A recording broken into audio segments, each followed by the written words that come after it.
Hey there YouTube, it's Hex again. Welcome back for another video. This is episode 3 of the Curio cabinet. And tonight I want to talk to you about two of my personal favorites.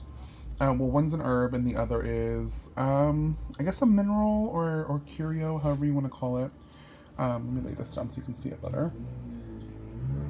So tonight I'm going to be talking about chili flakes, or just chili in general, but I just have it in flake form right now. And then this is sulfur powder. So let's start with chili flake.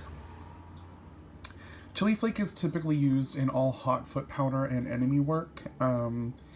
It's kind of one of those herbs that in like a mundane life we use it for flavor and adding a spicy heat to whatever you're using it in. It's the same thing for all of your enemy work or hot footing.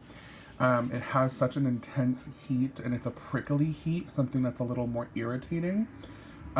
So that's why we include that in those types of works, because it actually heats up the work, kind of adds a little bit more power, creates a bit of intensity in the most uncomfortable way for the target. There's really not much to be said about chili flakes, and it's chili in general. For the most part, like jalapeno, regular chili flakes as you have here, different types of dried chilies, habaneros, they all kind of do the same thing. So no matter how you choose to use them, they might differ slightly, I guess, depending on the intensity, but I choose to use just basic chili flakes or cayenne pepper typically. Sulfur. Now, sulfur is one of those herbs you'll see a lot in hoodoo as well. We use a lot of herbs that can cure or curse.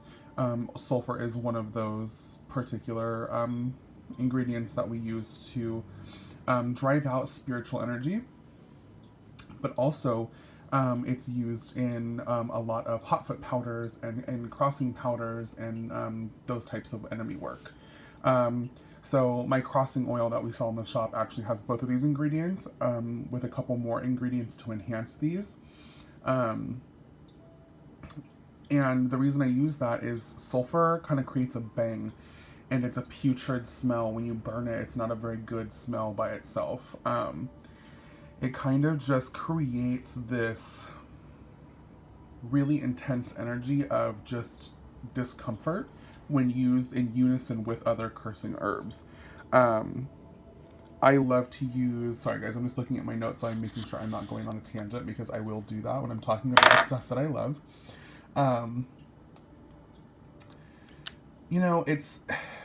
It's kind of hard to explain sulfur to you. It's something you have to almost experience.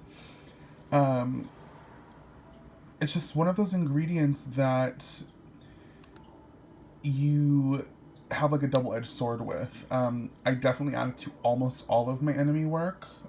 It's going to be in my hot foot powder, or it's in my recipe for hot foot powder. We don't currently offer it in the shop, but that'll be offered soon. Pretty much all crossing and conjure, and then I've even known other workers that I've come across that have used sulfur in blockbuster work. I've never used that. I've always just used saltpeter and other ingredients for blockbuster work. I guess that just depends on how you choose to work, or what works for you.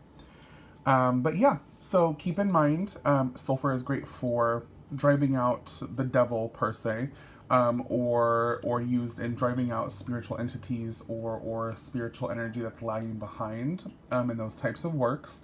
And can also be used in crossing and hot footing, as well as blockbuster.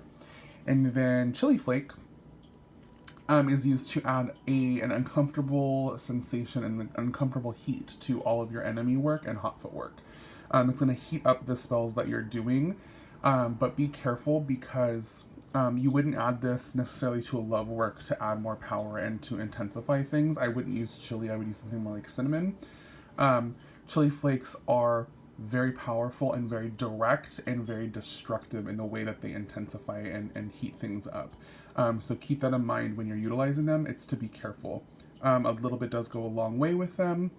In my crossing oil, I go full force and I put quite a bit in there, because our crossing oil is designed to just destroy anything that's been built by the target. So yeah, keep that in mind, guys. These are two of my favorite herbs or minerals, however you want to put them. They should be in everyone's cabinet, regardless if you practice hoodoo or not. They can be used in multiple purposes. Even when I'm not choosing to use like a hoodoo style setup for my work, I have still used these in normal spell work. So, yeah. If you guys want to see any particular herbs in the next episode of the Curio Cabinet, please let us know. I'm going to have Chris do some of his favorite herbs as well, so he can talk to you guys about that. But until next time, we will talk to all of you soon. Blessed be.